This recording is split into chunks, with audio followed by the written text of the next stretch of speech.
snuffed out.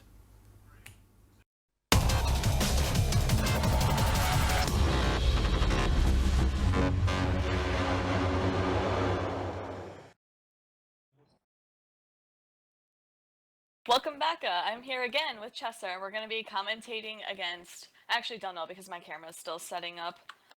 Chester, you want to take this? Or do you have it yours set up? Yeah, I got it. So, we're going to be talking and commentating over the match of Snuffed Out versus Quebec United Legions, and I am very excited to bring you a Snuffed Out, which is a double Sleipnir Scimitar, double Blaster Naga, the young Naga, double Zwippel, Caracal, double Saber versus... Has your UI fixed itself, Varian? Can you... Yes, Can you throw down with Quebec? So we Alright, got go for it. the Armageddon, two Navy Brutixes, Execurer, Confessor, Celestis, Blackbird, double Blackbird actually. So if you notice, there are actually no frigates in this comp, so I'm pretty sure this will be probably the only match that Mr. Hyde will watch, and we have 2 minutes till it starts. That's great, because I need 2 minutes to look at both of these team comps and just have a laugh. A long laugh, because the shield blaster Naga in an AT, that is awesome. That is ballsy. I like it. I was gonna say, like, what about these Brutixes? Won't these be blaster Brutixes? Like, I'm not quite sure why all these teams end up bringing Brutixes. I think we've seen those a ton, as well as this Armageddon. I think, actually, so this Armageddon is a flagship because it's actually banned by Quebec United Legion. So I did not call that out. Oh boy. Or you didn't call that out. Haha. Yeah, so this, like we mentioned in the last match with the Balgor being the flagship, this time it's the Armageddon, which looks kind of similar to a Balgorn, but it has less bonuses because obviously it's not a pirate ship. So it just gets the nuke bonuses, the NOS and the nuke bonuses with range and fall off. Yeah, so the scary thing about the Geddon, if you fit it with like the best newts available, it can be newting you from about 58 to 60 kilometers away, and that's pretty scary. So they've wisely dropped it at 0, which means that it can... Oh, excuse me, not wisely. They've dropped it at range, which I mean, I guess it's okay, I guess, if you were trying to like kite a little bit, but it can still reach the center of the map, even for 50 kilometers away, no problem. Rain, we've seen a lot of blaster all-in setups, and how often have they been successful? I don't really know because I think we saw it like 2 matches ago, and we thought it was going to be successful. They did manage to catch and get on top of their enemy, but they ended up losing anyway. For some reason, people think with the blaster setup, all you have to do is just like approach and hit F1, which thankfully the Alliance tournament requires a little bit more skill than that, or anyone and their mom could fly in this game.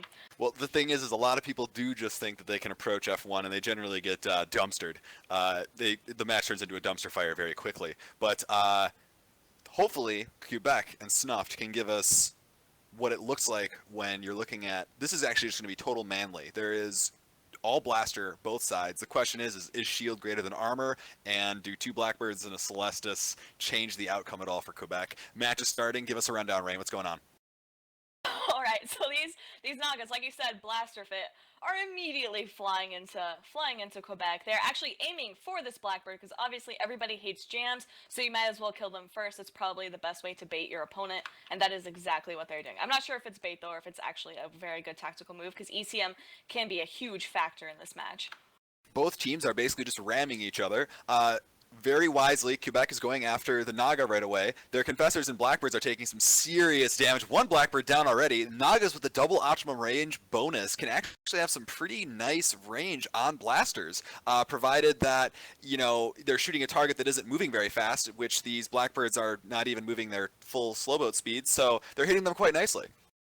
Yeah, and so this first Naga is actually taking some damage, and for once we actually see a Logi ship just burning straight at the enemy too, because he has to be within range of these Nagas.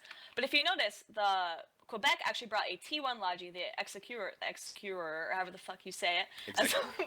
But Snuffed Out brought T2 Logi, so T1 versus T2 actually is probably a big difference. So the Simi might be able to hold his team alive longer than this Execurer can. Ooh, first Naga down. That's going to be some significant DPS there. Looks like they're focusing on the Naga after that, which I don't think is a bad call. The Tier 3 battlecruisers have battleship class weapons, but very low tanks and high signature, making them pretty easy to kill.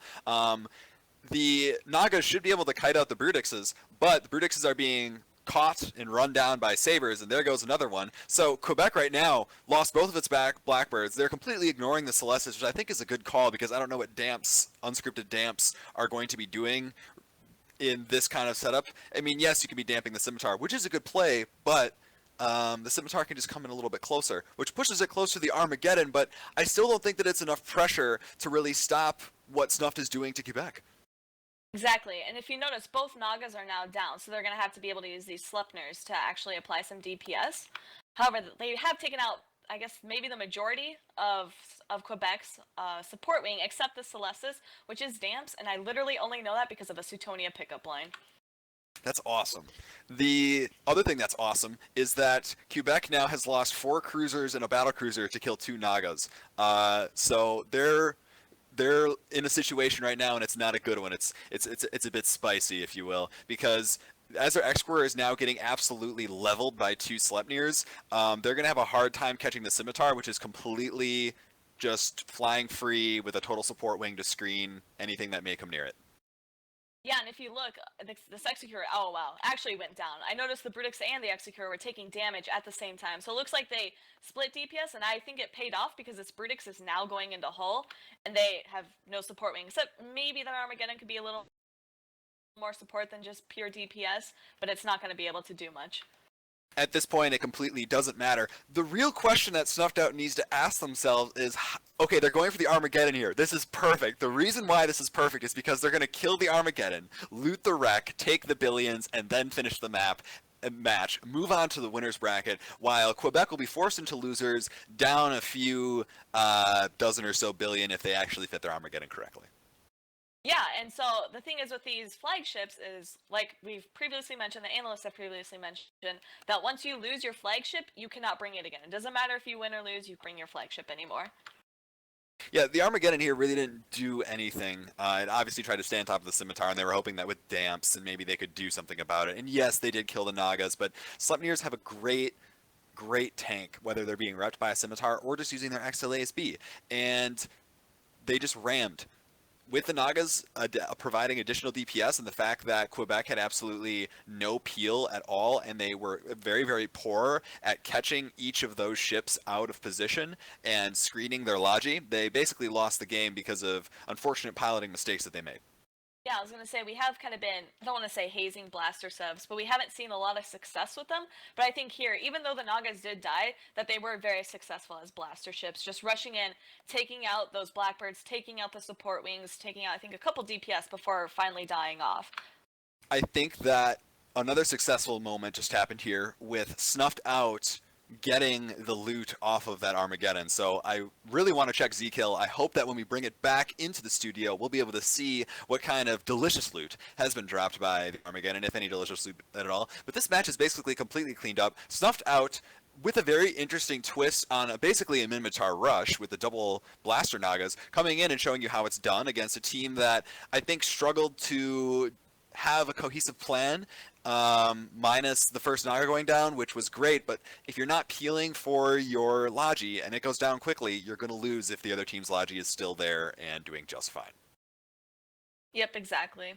And I always found it curious that they use sabers. I'm not quite sure why, because obviously you can't use bubbles. That's not worth it, and that's what most people think of sabers for. But I'm actually really, really shocked to see neither of these teams actually bringing frigates. And the only thing we saw, I think, were these sabers and maybe a Sveeple. No, yeah, and some Sveeples for destroyers.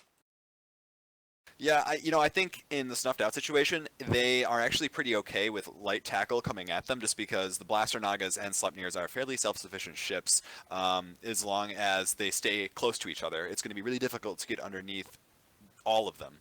But if they get separated from each other, then if a ship gets close to them, especially the Nagas, they can get underneath and they can isolate them, and that's really when a rush comp starts falling apart. However, that didn't happen in here because Quebec United decided to instead rely on a Celestis and 2 Blackbirds instead of getting T3Ds or any other useful ships. But I don't know, I just hesitate to say that Quebec maybe didn't look at what they could have done more efficiently with their points. It just seems that they just threw in all of these T1 cruisers that didn't maybe flesh out some of the other options that they may have had. Yeah, and so right before we send it back to the studio, I think this is one of the few matches where we saw a bit of banter in local. I know Quebec gave Snuffed Out some shit for their pos being attacked apparently, and then Snuffed Out wiped the floor with them. So that's why you should And always change your smack talk to and after they'll the match. probably be able to buy a new pause with that Armageddon loot. Exactly. I'll send it back to the boys in the studio. You just made me drop my